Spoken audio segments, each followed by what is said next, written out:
Hello, I'm taking on a challenge to beat every playable Nintendo published game. Welcome to the next episode. The next game is versus Raid on Bungeling Bay. Before I dive too much into this one, I want to talk about a dilemma that I have been wrestling with since the very start of this challenge. Should I be playing ports of third-party games on Nintendo's later arcade machines, like the Versus system, the Play Choice 10, and the Super system? My opinions on this have flopped around quite a bit throughout the duration of the challenge so far. These three systems were essentially arcade machines that let you play Nintendo's home console games in the arcades, and arcade owners could buy the games separately from the machines themselves. In addition to Nintendo's first-party offerings, there's a lot of third-party games on them too. According to the list of Nintendo products page on Wikipedia, there are 25 third-party Versus system games, 34 third-party Play Choice 10 games, and 11 third-party Super system games, for a combined total of 70 third-party games released on these machines. At first, I decided not to play them, since these arcade machines felt more like consoles, with all of these third-party games being similar to a typical third-party offering on a console. Additionally, I recently discovered something interesting. Nintendo was not always the seller of the individual games. For example, if you look at the flyer for Versus TKO Boxing, the contact info listed to buy the game was not the same as Nintendo's. From what I can gather, Nintendo would often sell their PPUs to third parties and let the third parties sell the games themselves. Does that mean that none of these third-party games are Nintendo published after all? Well, not exactly. You see, Nintendo actually did sell a lot of these games, just not all of them.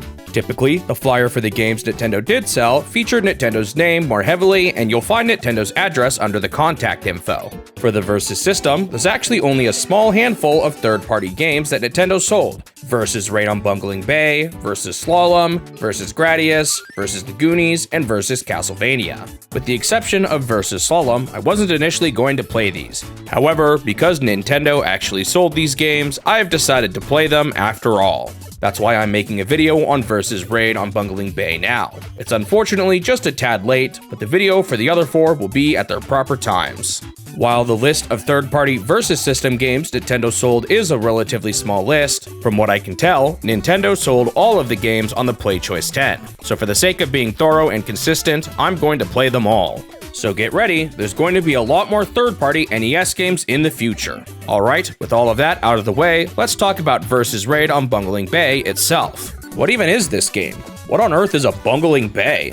Well, back in 1984, there's a man named Will Wright who had taught himself to program while he was in college. He wanted to make a PC game, and he decided to make it for the Commodore 64. He remembered being on a helicopter flight as a child and thinking it was the coolest thing in the world. So he decided to make a game where you control a helicopter launched from an aircraft carrier to bomb 6 factories at a fictional location called Bungeling Bay. You are apparently battling against the evil Bungeling Empire that is trying to conquer the Earth, and they are developing some kind of war machine in these factories. Humorously, Will has stated that he found that he had more fun designing the islands than he did playing the actual game, which inspired him to make his next big title, SimCity. At first, Will had no publisher for Raid on Bungeling Bay, but his game was eventually published by Broderbund for the Commodore 64. I'm not exactly sure how it all went down, but eventually Hudson Soft was contracted to convert the game to the Famicom and the NES, and they even ended up being the ones to publish it in Japan.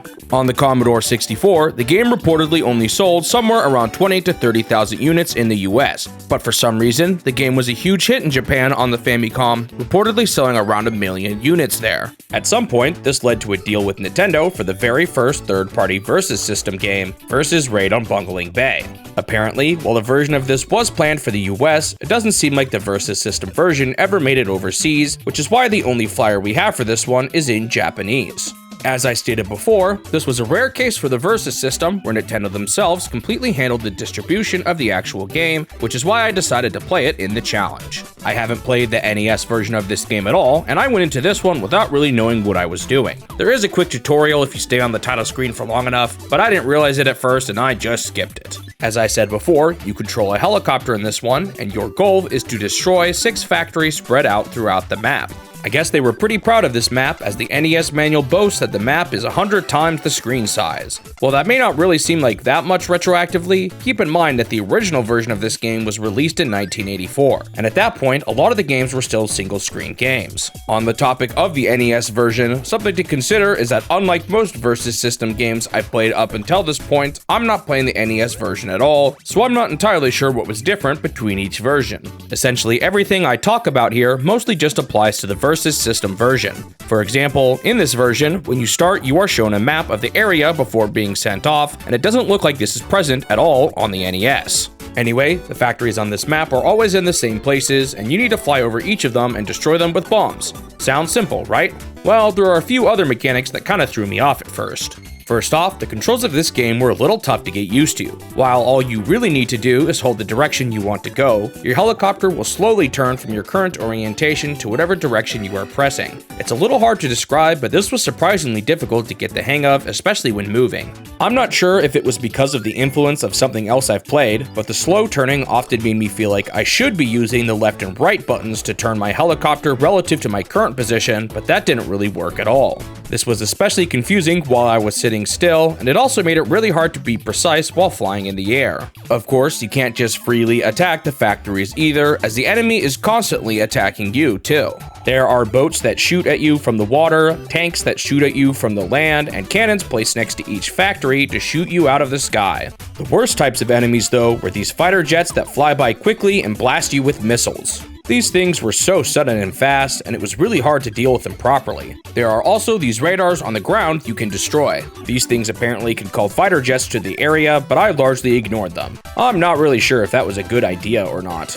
Now, you can't just freely fly around and bomb each factory as you please. Your helicopter only has a limited number of bombs, and you need to occasionally fly back to your aircraft carrier to restock on bombs. Doing this will also refill some of your health, and it'll even show you the map again to help you remember where the remaining factories are. The carrier is always moving, and the map loops at each of the edges, so it would be easy to lose track of the carrier, but thankfully there's an arrow that always points to it.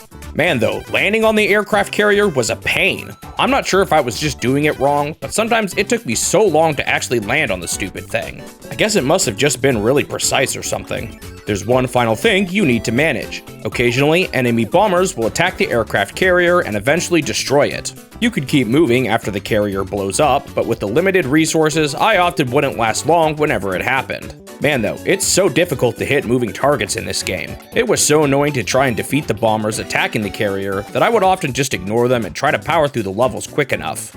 Apparently, there's also a big battleship that will come out and attack the carrier if you take too long, but I never really saw it, other than once when I noticed it having an icon on the map once it deployed. Of course, on my first run, I didn't understand any of this, and it started out pretty rough. Thankfully, I pretty quickly realized that I needed to destroy the factories, although soon after I wasted a bunch of resources on trying to defend the aircraft carrier. I'm not entirely sure how it works, but I think your health bar is also your fuel, so it's constantly dropping while you fly around. After giving up on the bombers, I got blasted by a jet out of nowhere and exploded. On my next life, I started focusing more heavily on destroying the factories, but I didn't know about restocking at the carrier, and I went down again after only destroying 2 more. I destroyed another 2 on my next life, but I ran out of bombs with no idea on how to restock them. I even had the idea of landing on the carrier, but it's so particular that I failed it, and I initially didn't even think it was possible. I ended up running out of fuel and crashing, but hey, that's one way to refill my bombs. With everything restocked, I took out the last factory and finished a full round. At this point, everything resets, which could make for a decent goal, but the colors of the map changed for the second round, which led me to wonder if it ever repeated back to the first color. I found out that the background changes 4 times before looping back, and each stage is harder than the previous, so I decided to make beating round 4 my goal. During this second round, I finally figured out how to land on the aircraft carrier, which should help me do a lot better. It wasn't always easy to pull off though. After getting messed up once by a cannon, I cleared round 2 pretty easily, meaning I made it to round 3. Not bad for how much I messed up at first. Something kind of annoying in this game is that for some reason, your health and missiles are just sometimes not displayed at all, and because of this, I didn't realize how low my fuel got, and I lost my last life on round 3. Bummer. At least I managed to get to the top of the preset leaderboard already.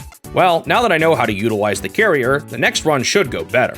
On this next run, while I was trying to land on the carrier, I unfortunately lost a life by a random fighter jet out of nowhere. Then, I crashed once more after struggling to land on the carrier again. Man, getting on that thing was so frustrating. Great, I did not want to lose 2 lives in the first round like this. I did make it to round 2 though, and here I finally saw what happens if you take too long and fail to defend the carrier from the bombers. It just straight up vanishes, and you're basically toast if you don't have enough bombs to make it through.